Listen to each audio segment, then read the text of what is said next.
नमस्कार मेरे प्यारे बच्चों, कैसे हैं आप लोग। उम्मीद है आप लोग बहुत ही बढ़िया होंगे। तो आज के इस वीडियो में हम लोग पढ़ेंगे केमिस्ट्री चैप्टर नंबर 3। ठीक है, अगले दो वीडियो में चैप्टर नंबर 1 चैप्टर नंबर 2 का ऑब्जेक्टिव क्वेश्चन पढ़ा दिए थे। बहुत ही इंपॉर्टेंट प्रश्न था।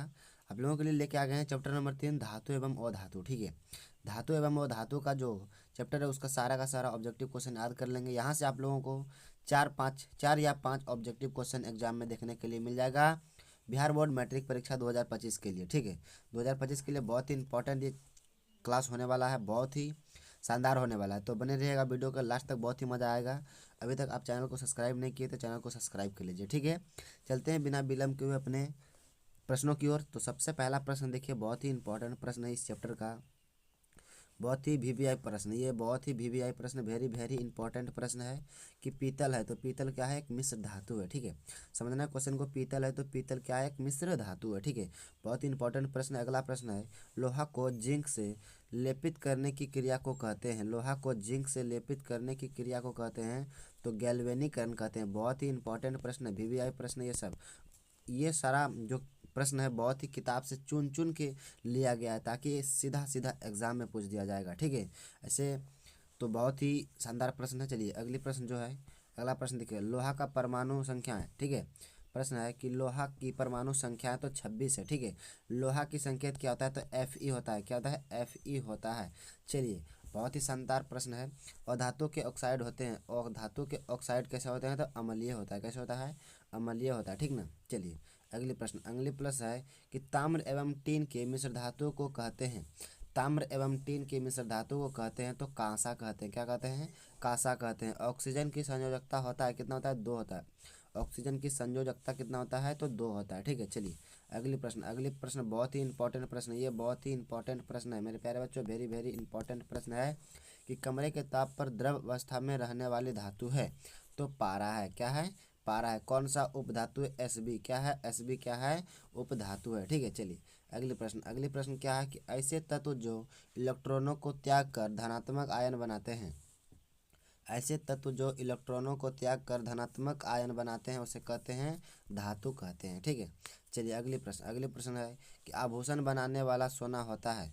आभूषण बनाने वाला सोना होता है तो ये 24 कैरेट का होता है। कितना का होता है, 24 कैरेट का होता है। ठीक है, चलिए अगली प्रश्न जो होता है बहुत ही शानदार प्रश्न है, किस धातु को चाकू से सरलता से काटा जा सकता है। ये बहुत ही इंपॉर्टेंट प्रश्न है, ये बहुत बार एग्जाम में पूछा है। ठीक है, इसको याद रखना। जितने भी प्रश्न को वीवीआई क्वेश्चन लगाएंगे उस प्रश्न को ज़्यादा से ज़्यादा पढ़ना है, ज़्यादा से ज़्यादा याद रखना है उसको। ठीक है, तो किस धातु का रखा जाता है, सोडियम को। किसको रखा है, सोडियम को आसानी से चाकू से काटा जा सकता है। ठीक है, चलिए सोडियम की परमाणु संख्या कितना होता है, 11 होता है। ये भी बहुत ही वेरी वेरी इंपॉर्टेंट प्रश्न है। चलिए अगली प्रश्न, बहुत ही शानदार प्रश्न आप लोगों के लिए हम लेके आए हैं जो कि एग्जाम में बहुत बार पूछे गए प्रश्न हैं। ठीक है, जिंक तथा सल्फ्यूरिक अम्ल के बीच अभिक्रिया से कौन सी गैस निकलती है। देखिए ये क्वेश्चन जो है 2020 में पूछा गया है। 2020 में पूछा गया प्रश्न, बहुत ही इंपॉर्टेंट प्रश्न है। तो हाइड्रोजन है। ठीक है, चलिए लोहे के फ्लाइंग फैन क्या है, लोहे के फ्लाइंग पैन को जंग से बचने के लिए निम्न में कौन सी विधि उपयुक्त किया जाता है। जिंक की परत चढ़ाकर, यानी लोहे के फ्लाइंग यानी लोहे पर जंग लगने से बचाने के लिए किसका उपयोग कर सकते हैं तो उस पर जिंक का परत चढ़ा कर हम लोग लोहा को जंग लगने से बचा सकते हैं। ठीक है, चलिए बहुत ही इंपॉर्टेंट प्रश्न था ये सब। चलिए अगली प्रश्न देखिए क्या है कि सबसे भारी धातु कौन होता है तो आयरन। सबसे भारी धातु कौन होता है, आयरन होता है सबसे भारी धातु। कौन सबसे कम अभिक्रियाशील धातु है तो Fe लोहा। कौन सबसे अभिक्रियाशील धातु है कम तो लोहा है। ठीक है, चलिए अगली प्रश्न है कि कौन गैस चूने के पानी को दूधिया कर देता है। कौन गैस चूने के पानी को दूधिया कर देता है तो CO2 कार्बन डाइऑक्साइड, CO2। ठीक है, कौन सा अधातु कमरे के तापमान पर द्रव रहता है तो ब्रोमीन। ये भी कमरे के तापमान पर द्रव रहता है तो ब्रोमीन भी क्या रहता है, ये द्रव होता है। ठीक है, चलिए अगली प्रश्न क्या है, खाद्य पदार्थ के डिब्बों पर जिंक के बजाय टीन का लेप होता है। खाद्य पदार्थ के डिब्बों पर जिंक के बजाय टीन का लेप होता है, ऐसा क्यों तो टीन की अपेक्षा जिंक अधिक क्रियाशील है। टीन की अपेक्षा जिंक अधिक क्रियाशील है। ठीक है, चलिए बहुत ही इंपॉर्टेंट प्रश्न है। क्रायोलाइट किस धातु का अयस्क है तो एल्युमिनियम। क्रायोलाइट किस धातु का अयस्क है तो एल्युमिनियम धातु का अयस्क है। ठीक है, चलिए अगली प्रश्न है किस धातु का गलनांक सबसे कम है तो Na सोडियम, ठीक है। किस धातु का गलनांक सबसे कम है तो Na सोडियम जो है बहुत कम ताप में गलनांक हो जाता है, ठीक है। चलिए कौन सा उपधातु है तो Ge गैल्वेनियम। गैल्वेनियम क्या है, गैल्वेनियम क्या है, उपधातु है, ठीक है। चलिए अगली प्रश्न क्या है कि किस कोश में इलेक्ट्रॉनों की अधिकतम संख्या होती है तो 2n2 में, ठीक है। 2n2 में अधिक संख्या होती है। कौन अधातु है तो कार्बन क्या है, अधातु है। कार्बन क्या है, अधातु है, ठीक है। अगले प्रश्न के विद्युत अपघटनी परिष्करण में अशुद्ध धातु को बनाया जाता है, एनोड पर बनाया जाता है। बहुत ही इंपॉर्टेंट प्रश्न है ये प्रश्न बहुत ही इंपॉर्टेंट प्रश्न है कि विद्युत अपघटनी परिष्करण में अशुद्ध धातु को बनाया जाता है तो एनोड पर बनाया जाता है। लोहा एवं इस्पात को जंग से सुरक्षित रखने के लिए उन पर पतली परत चढ़ाई जाती है तो जिंक की पतली परत चढ़ाई जाती है, ठीक है। चलिए ये क्वेश्चन बहुत शानदार था, आगे भी पढ़ा चुके हैं। अगली प्रश्न देखिए क्या, बॉक्साइट किस धातु का महत्वपूर्ण अयस्क है। बॉक्साइट किस धातु का महत्वपूर्ण अयस्क है तो तांबा का है, ठीक है। सोडियम की संयोजकता होता है 1 होता है। सोडियम की संयोजकता कितना होता है, 1 होता है, ठीक है। चलिए अगली प्रश्न है कि पोटेशियम की परमाणु संख्या है, पोटेशियम की परमाणु संख्या कितना है तो 19 है। पोटेशियम की परमाणु संख्या कितना है, 19 है, ठीक है। पारे का अयस्क होता है सिनेबार, पारे का अयस्क होता है तो क्या होता है, सिनेबार होता है। बहुत ही इंपॉर्टेंट प्रश्न है। चलिए अगली प्रश्न क्या है कि सक्रिय श्रेणी में सबसे अधिक क्रियाशील धातु है। सक्रिय श्रेणी में सबसे अधिक क्रियाशील धातु क्या है तो सोडियम है। क्या है, सोडियम है, Na, ठीक है। साधारण ताप फास्फोरस का अनुसूत्र है। साधारण ताप पर फास्फोरस का सूत्र है तो P3 है। क्या है, P3 है, ठीक है। चलिए अगले प्रश्न बहुत ही इंपॉर्टेंट प्रश्न है कि नाइट्रोजन डाइऑक्साइड के धुआं का रंग होता है। बहुत ही इंपॉर्टेंट प्रश्न है, ये एग्जाम में बहुत बार पूछा गया प्रश्न है। तो क्या होता है, भूरा होता है, ठीक है। स्टेनलेस स्टील मिश्र धातु है, स्टेनलेस स्टील मिश्र धातु है किसका है तो टीन का है, ठीक है। चलिए अगली प्रश्न है कि वायुमंडल में CO2 गैस की उपस्थिति है। वायुमंडल में CO2 गैस की उपस्थिति है तो 0.003% है, ठीक है। कितना है, 0.003% है।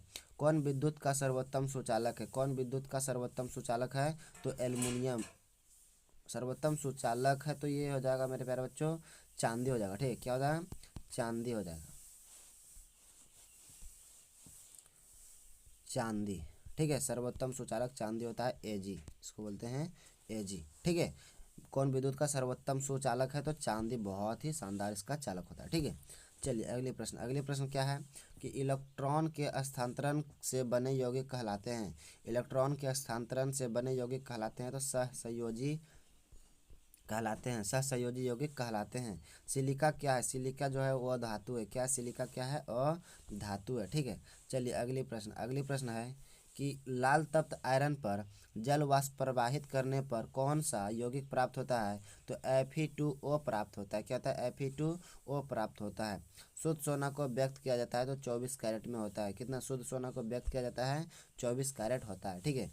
चलिए और आभूषण, इसमें क्वेश्चन समझ लेना है। और आभूषण जब बनाया जाता है उसमें क्या 22 कैरेट का सोना लिया जाता है। कितना कैरेट का, 22 कैरेट का सोना लिया जाता है, ठीक है। चलिए अगली प्रश्न जो है, जल में हाइड्रोजन तथा ऑक्सीजन की परमाणु संख्या का अनुपात होता है तो 2 अनुपात कितना होता है, 1 होता है, ठीक है। इसको याद रखना, बहुत ही इंपॉर्टेंट प्रश्न है। जब सोडियम हाइड्रोक्साइड जिंक से अभिक्रिया करता है तो कौन सा उत्पाद बनाता है तो Na2ZnO2 + H2 बनाता है, ठीक है। चलिए अगली प्रश्न क्या है, कौन आयनिक यौगिक है, कौन आयनिक यौगिक है KCl क्या है, आयनिक यौगिक है, ठीक। कौन सा अधातु विद्युत का सुचालक है तो ग्रेफाइट। कौन सा धातु विद्युत का सुचालक है तो ग्रेफाइट क्या है, विद्युत का सुचालक है, ठीक है। चलिए अगली प्रश्न है कि धातु जो सिर्फ अम्लराज में घुलता है वह है Au, इसको क्या बोलते हैं, सोना, ठीक है, Au। सो धातु को क्या बोलते हैं, जो धातु जो सिर्फ अम्लराज में घुलता है उसको बोलते हैं Au।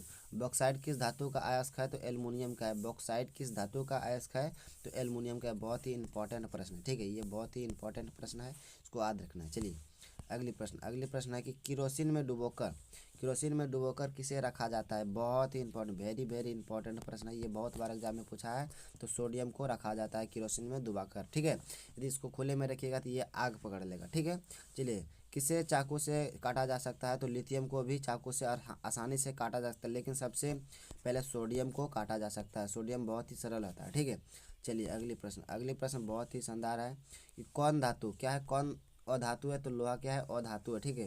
क्लोरीन की संयोजकता होता है कितना होता है, 1 होता है, ठीक है। चलिए सारे क्वेश्चन कितने थे और कितने मज़ा आए बनाने में वो आप लोगों को समझ में आ गया होगा। ये वीडियो कैसा लगा वो आप लोगों को कमेंट बॉक्स में बताना है, ठीक है। हाँ, अभी तक आप हमारे चैनल को सब्सक्राइब नहीं किए तो चैनल को सब्सक्राइब कर ले, साथ में बेल आइकन दबा के दोस्तों के पास शेयर कर देना, ठीक है। इसी प्रकार का वीडियो आप लोगों के लिए हम लेके आते रहेंगे, ठीक है। मिलते हैं अगले वीडियो में। जय हिंद, जय भारत।